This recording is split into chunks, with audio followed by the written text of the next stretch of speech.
राजकुमारी चंद्र किरण इतनी सुंदर थी कि सातों द्वीपों में उसके समान दूसरा कोई नहीं था। उसकी सुंदरता ऐसी कि चंद्रमा भी उसके सामने शर्मा जाए, नयन नक्श ऐसे कि हिरणी भी उसके सामने पानी भरे। राजकुमारी चंद्र किरण जब चलती तो उसकी मदमस्त चाल देखकर नागिन को भी अपनी चाल व्यर्थ लगती। उसके चेहरे की लालिमा के सामने पुष्प भी लज्जा जाते। नंद नगर पर वीरसेन नामक राजा राज्य करता था। राजा का सुंदर नाम का एक बेटा था। सुंदर, बड़ा, रूपवान, बलशाली और बुद्धिमान था। एक दिन नंद नगर में एक सौदागर आया। पुराने जमाने में राजा महाराजाओं को खुश करने के लिए सौदागर एक से बढ़कर एक अद्भुत, अद्वितीय और निराली वस्तुएं लेकर आते थे। सौदागर को आया देख राजकुमार सुंदर ने पूछा, बताओ सौदागर, अब की बार क्या नया लाए हो? सौदागर ने जी प्रभु कहते हुए राजकुमार सुंदर को एक फोटो दिखाई। वो फोटो विश्व सुंदरी राजकुमारी चंद्र किरण की थी। जब राजकुमार ने उसे देखा तो देखता ही रह गया। इतनी सुंदर स्त्री उसने अपने जीवन में तो क्या, अपने सपनों में भी नहीं देखी थी। राजकुमारी के नैन नक्श देखकर राजकुमार अपनी सुध बुध खो बैठा। ध्यान टूटा तो उसने सौदागर से पूछा, कौन है ये सुंदरी? तब सौदागर ने उसे बताया कि हे राजकुमार, 7 समुंदर पार एक कंचनपुर नाम का शहर है, जहाँ इंद्रसेन नाम का निर्दयी राजा राज करता है, जो छोटे से छोटे अपराध के लिए मृत्यु दंड देता है। ये सुंदरी उसी की पुत्री राजकुमारी चंद्र किरण है। राजकुमार ने खुश हो सौदागर को बहुत से हीरे जवाहरात इनाम के तौर पर देकर विदा किया और अपने मन में विचार किया, जब तक यह स्त्री उसे नहीं मिल जाती उसका जीना व्यर्थ है। अगर वो है तो सब है, वो नहीं तो कुछ भी नहीं, चाहे मुझे इसके लिए कुछ भी कर गुजरना पड़े। पर अब तो बस राजकुमारी चंद्र किरण को हासिल करना ही मेरे जीवन का इकलौता मकसद है। उसने तुरंत राजसी वस्त्र त्याग दिए और भगवा बाणा धारण कर लिया और एक साधु का भेष बना जंगल की ओर चल दिया। जब राजकुमार के जंगल में जाने का समाचार राजा को मिला तो वो राजकुमार के पास आया और बोला, बेटा, ऐसा क्या दुख हो गया तुझे जो तू राजसी जीवन छोड़ एक फकीर बनने चला? हमारे बुढ़ापे का सहारा और होने वाला राजा है तू, फिर ये कदम क्यों? अपने पिता की बात सुनकर राजकुमार बोला, पिताश्री, आपसे हाथ जोड़कर विनती है, मेरी बात ध्यान से सुनना। मेरे मन में अब चंद्र किरण बस चुकी है, मुझे उसके सिवाय और कुछ भी नहीं दिखता। राजा बोला, बेटा, तुम समझदार हो, क्यों नादान जैसी बात कर रहे हो? आज तक चंद्र किरण के द्वार पर जो भी गया वो वापस लौट कर नहीं आया। उसके चक्कर में पता नहीं कितने ही अपनी जान से हाथ धो बैठे। पिता की बात को सुनकर राजकुमार बोला, पिताजी, अब मुझे रोकने की कोशिश मत करिए, अब मैं रुकने वाला नहीं। अगर मेरे शरीर में प्राण है, मैं जीवित हूँ, तो मैं जरूर जाऊंगा। इतना कह राजकुमार सुंदर वहाँ से चलने को हुआ तो उसकी माताजी वहाँ आ गई और बोली, मेरे लाडले, तेरे बिना मैं तड़प तड़प कर मर जाऊंगी। ऐसा मत करो, क्यों अपना राजपाट छोड़ तुम मृत्यु को गले लगाने जा रहे हो? पर राजकुमार पर उसकी माँ की बातों का भी कोई असर नहीं हुआ। बोला, नहीं माताजी, मुझे मत रोकिए, अगर मैं नहीं गया तो यही अपने प्राण त्याग दूंगा, और चल पड़ा। राजकुमारी चंद्र किरण को देखने की व्याकुलता में अभी राजकुमार ने कुछ कदम ही आगे बढ़ाए थे कि तभी उसकी सुंदर रूपवती कामिनी पत्नी भी वहाँ आ पहुँची। रानी ने दोहा कहा, पास तेरे कामिनी खड़ी, कर 16 श्रृंगार, छोड़ चले मझधार में, कहाँ मुझे भरतार। अर्थात इतनी सुंदर पत्नी होते हुए भी मुझे ऐसे छोड़कर क्यों जा रहे हो? राजकुमार सुंदर ने भी दोहे के रूप में कहा, रानी, मन धीरज धरो, मति दिल करो उदास, चंद रोज के बीच में लौट आऊं तेरे पास। अर्थात उदास मत हो रानी, थोड़े दिन में वापस तेरे पास आ जाऊंगा। इतना कह राजकुमार सुंदर वहाँ से चल पड़ा। सुंदर की बात सुनकर रानी गश खाकर जमीन पर गिर पड़ी, परंतु सुंदर बिल्कुल प्रभावित न हुआ। वह सबसे प्रेम नाथे तोड़कर वन की ओर रवाना हुआ। उसे तो अब बस राजकुमारी चंद्र किरण की लगन लगी हुई थी। काफी दिन यात्रा करने के पश्चात राजकुमार सुंदर कंचनपुर जा पहुंचा और राजकुमारी के महल के सामने आसन जमा कर बैठ गया। संयोगवश एक दिन राजकुमारी जब महल की खिड़की में खड़ी थी तो उसकी दृष्टि उस जोगी बने सुंदर पर पड़ी। राजकुमार सुंदर तो बावला हुआ, पता नहीं कितने दिन से इसी पल के इंतजार में वहीं टकटकी लगाए देख रहा था। राजकुमारी चंद्र किरण ने जैसे ही राजकुमार सुंदर को देखा, वो भी उस हट्टे कट्टे शरीर वाले सुंदर नौजवान की आशिक हो गई और कहने लगी, हे योगी, तुम कौन हो और ऐसा क्या कारण रहा कि तुमने भरी जवानी में अपने देश और गृहस्थ जीवन को छोड़कर ये भगवा बाणा पहना और जोगी बन गए? राजकुमार सुंदर ने राजकुमारी का प्रति उत्तर देते हुए कहा, हे विश्व सुंदरी, नजर कर तू मेरी तरफ है प्यारी, मोहब्बत तेरी मेरे दिल में है भारी, तेरा हुस्न मशहूर है हर जहां, तुझे जाने आलम सभी चाह रहा, ये है पूरब से आया अब खाकसार, मेरा नाम आशिक है ए गुल अनार, तेरा हुस्न यहाँ खींच लाया मुझे, जब से तेरा नाम और फोटो दिखा मुझे। आगे राजकुमार सुंदर कहता है, ए हुस्न की मल्लिका, जब से तेरा नाम मैंने सुना है तब से मेरा चैन और सुकून सब छिन गया है, अगर तू मुझे नहीं मिली तो मेरा जीना बेकार है। चंद्र किरण राजकुमार की बात सुन बोली, योगी, तेरा रूप देखकर तो मेरा दिल भी हिलोरे मार तेरे लिए धड़क रहा है, पर मुझे अफसोस इस बात का है कि औरों की तरह कहीं तुझे भी अपने प्राणों से हाथ न धोना पड़े। राजकुमारी चंद्र किरण की बात सुन राजकुमार सुंदर ने दोहा कहा, होना होगा सो होवेगा, इसमें नहीं अंदेश। प्रिय, तेरे कारण तजा मैंने राज और देश, अर्थात अब जो होगा देखा जाएगा। तुम्हारे लिए तो मैं अपना राज्य पाट और देश तक छोड़ आया हूँ। राजकुमार सुंदर की बात सुनकर चंद्रकिरण बोली, ऐ जोगी, मेरे प्रेम में तेरे प्राणों का भी खतरा है, क्योंकि जो भी मुझसे प्रेम करता है मेरे पिता उसको मरवा देते हैं या फिर उसे सदा के लिए कैद कर लेते हैं। अब भी उनकी कैद में बहुत से व्यक्ति पड़े सड़ रहे हैं, इसलिए उचित यही है कि तू अपने देश वापस चला जा। मेरे प्रेम के चक्कर में फंसकर अपने प्राण मत गवा। ये सुनकर श्याम सुंदर ने उत्तर दिया, तेरा इश्क मुझको लाया यहाँ, भला अब कहो तुम मैं जाऊँ कहाँ? ये डर अपने दिल में लाता नहीं, बिना लिए तुझको मैं जाता नहीं। दोहा कह श्याम सुंदर बोला, ए राजकुमारी, मेरी परेशानी को थोड़ा ध्यान से देखो। तुम्हारे प्यार की खातिर मैं मुश्किलों से लड़ते हुए बर्बाद हालत में तुम्हारे पास पहुंचा हूँ। यह सुन चंद्रकिरण ने खिड़की से एक रस्सी डाली, जिस पर चढ़कर खुश होता हुआ राजकुमार सुंदर राजकुमारी के महल में प्रवेश कर गया। उसे अपनी किस्मत पर नाज हो रहा था। राजकुमार के ऊपर आते ही चंद्रकिरण उसके गले में बाहें डालकर कहने लगी, ए हसीन नौजवान, तुझसे पहले भी पता नहीं कितने ही मेरे आशिक आए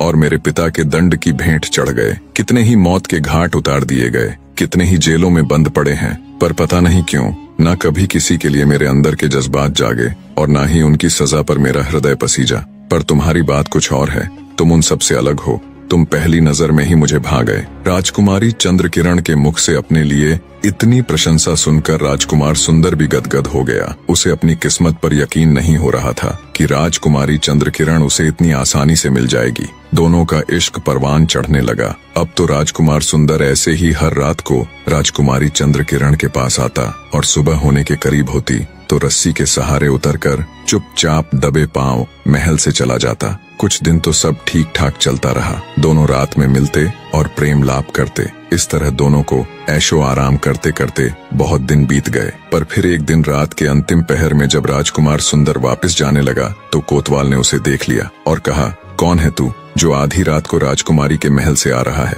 क्या चुराया है तूने? राजकुमार सुंदर ने माफी मांगते हुए कहा, नहीं कोतवाल साहब, मैं कोई चोर नहीं हूँ। पर कोतवाल पर उसकी बातों का कोई असर नहीं हुआ और तुरंत सिपाहियों को बुला उसे पकड़वा दिया और कहा, ले जाओ इस बदमाश को, इसने सारी प्रजा को परेशान कर रखा है। सुबह हुई तो राजकुमार सुंदर को राजा के सामने राज दरबार में पेश किया गया। कोतवाल ने राजा से कहा, महाराज, यह बहुत बड़ा चोर है। रात यह महल में चोरी करने गया था। जब यह उतर कर जा रहा था तो मैंने इसे पकड़ लिया। राजा ने कोतवाल को शाबाशी देते हुए उसकी तारीफ की, फिर सिपाहियों को आदेश दिया, ले जाओ इस बदमाश को और बंद कर दो सबसे अंधेरे वाले कमरे में, और सुबह शाम इसको खाने की बजाय 50-50 कोड़े मारे जाएं। राजा का आदेश सुन तुरंत सिपाही राजकुमार सुंदर को पकड़ ले गए। जब यह बात चंद्रकिरण को पता लगी कि उसके प्रेमी को राजा ने कैद कर लिया है और राजा ने सख्त सजा की आज्ञा दी है तो वह बेहोश होकर गिर पड़ी। राजकुमारी चंद्रकिरण को जब होश आया तब विलाप करते हुए कहने लगी, हाय मेरे दुराचारी निर्दयी पिता ने मेरे प्राणों से भी प्यारे साजन को कैद कर लिया है। बिना मेरे साजन के ये नीरस जिंदगी मुझे भी नहीं जीनी। मैं आग में कूद कर अपने प्राण त्याग दूंगी। जब दासी ने राजकुमारी चंद्रकिरण के मुख से ये बात सुनी तो वो घबरा गई और उसको धीरज धरने के लिए कहने लगी। तब चंद्रकिरण बोली, हे सखी, मैं किस प्रकार धीरज धरूं? मुझे पिया के बिना कुछ भी अच्छा नहीं लगता। इस प्रकार चंद्रकिरण हर समय राजकुमार श्याम सुंदर के विरह में व्याकुल होकर रोती रहती। अब मैं यहाँ का किस्सा समाप्त करके राजकुमार श्याम सुंदर की पहली पत्नी का हाल बताता हूँ। रानी भी अपने पति के विरह में बुरी तरह व्याकुल रहती थी और अपना एक एक दिन राजकुमार सुंदर के इंतजार में काट रही थी। एक दिन की बात है कि रानी अपनी चित्रसारी में सो रही थी कि अचानक उसने एक सपना देखा कि एक बच्चा रानी से कह रहा है, रानी, तेरा पति श्याम सुंदर कंचनपुर में कैद हो गया है। ये स्वप्न देखकर रानी एकदम चौंक कर उठकर बैठ गई और व्याकुल होकर चिल्ला चिल्ला कर रोने लगी। हाय,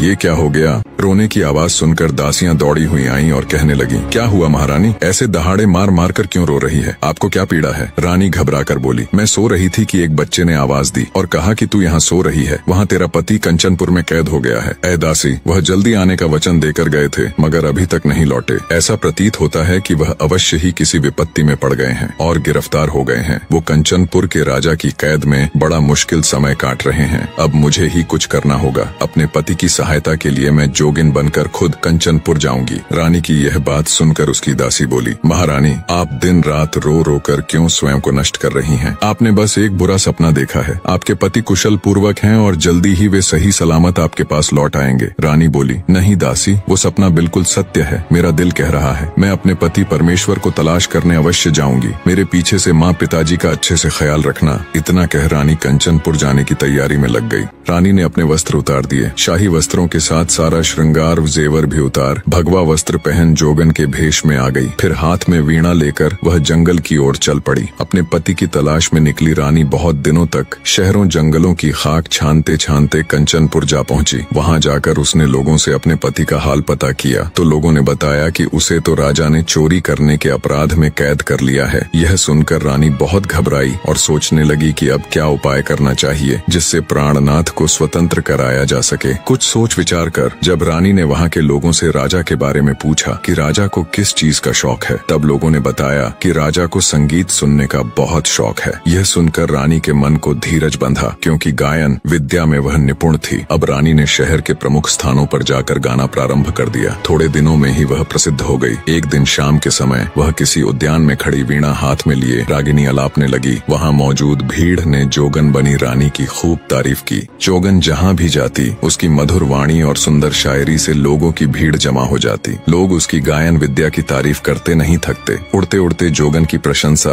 राजा के कानों तक भी जा पहुंची। राजा ने उसी समय चौबदार को आज्ञा दी कि नगर के उद्यान में जो जोगन ठहरी हुई है उसे सम्मान पूर्वक हमारी सभा में ले आओ। चौबदार तुरंत जोगन बनी रानी के पास जा पहुंचा और हाथ जोड़कर कहा, ए जोगिन, राजा जी ने आपको याद किया है, कृपया मेरे साथ राज दरबार चलिए। रानी बोली, ए चौबदार, हमें राजा के दरबार से क्या काम, हम तो मन के मौजी हैं। जहाँ इच्छा होती है वहीं जमावड़ा डाल लेते हैं। जिस स्थान पर हम आसन जमा कर बैठ जाते हैं हमें तो वही स्थान राज दरबार प्रतीत होता है। जोगिन की बात सुनकर चौबदार बोला, जोगिन जी, आपको तो ऐसा ज्ञान प्राप्त है कि लाखों राजा महाराजा आपकी सेवा में खड़े रहें, लेकिन फिर भी यह आपका धर्म है कि जो व्यक्ति आपसे हरिगुण सुनना चाहे उसे सुना दो। रानी तो चाहती ही ये थी, यही तो शुरू से उसकी योजना थी। सो जोगिन चलने को तैयार हो गई। जब रानी चौबदार के साथ राजा के महल में गई तो उसे देखकर सब लोग सम्मानार्थ खड़े हो गए। उसके दरबार में आते ही सन्नाटा छा गया। नौकरों ने उसे मृगछाला सान दिया। तब राजा ने हाथ जोड़कर कहा, ए जोगिनी, तुम कौन हो और कहाँ से आई हो? तब जोगिनी बोली, हम पर्वतों और रत्नों की भूमि में रहकर दिन रात ओम का नाम जपकर सादगी से भरा जीवन जीते हैं, उसी में हमें खुशी मिलती है। राजा बोला, ठीक है जोगिनी, तो अपने मुख से हरि का कुछ गुणगान कीजिए, यही हम सबकी अभिलाषा है। तब जोगिन ने यह राग गाया, यह जोग अति हमें भाया है, छोड़ दिया माल खजाना हीरा मोती लुटाया है, फेंक फांक के शाल दुशाले जग से चित्त उठाया है, इश्क फंद में छोड़ कानन कुल माशूक बनाया है, धीरज धर्म सब छोड़ दिया जब मजा फकीरी पाया है, जंगल में अब रहता है दिल बस्ती से घबराया है, चाक गिरेबा करके अपना आहें भरना चाहा है, रतन लाल अब इश्क रैन दिन सब ये खेल खिलाया है। जोगिन बनी रानी की ये रागिनी सुन पूरी सभा तालियों की गड़गड़ाहट से गूंज उठी। राजा भी अपना आसन छोड़ खड़ा हो रानी की इस अद्भुत रागिनी को अपनी तालियों के साथ सम्मान देता है। राजा की खुशी देख रानी को अपना मकसद पूरा होता हुआ दिखता है।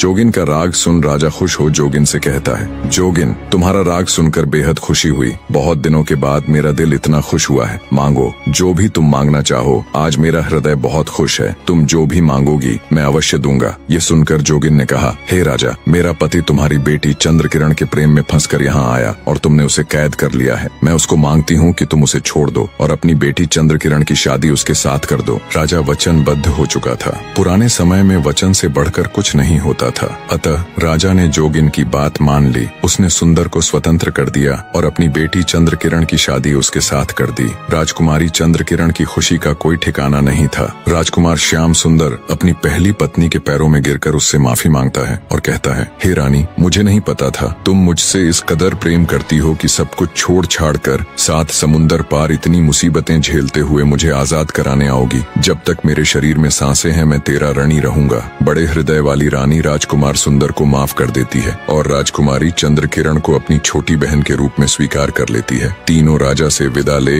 अपने राज्य लौट आते हैं और एक खुशहाल जीवन जीते हैं। निष्कर्ष, प्रेम, विश्वास, त्याग और क्षमा, ये 4 स्तंभ इस कहानी की आत्मा है। यह कथा हमें यह समझने में मदद करती है कि सच्चा प्रेम वह है जो न केवल प्राप्त करता है बल्कि त्यागता भी है, जो केवल मांगता नहीं बल्कि देता भी है। सच्चा प्रेम और विश्वास हर कठिनाई को पार कर अंत में विजय का ताज पहनता है। कहानी में अंत तक बने रहने के लिए आपका तहे दिल से धन्यवाद।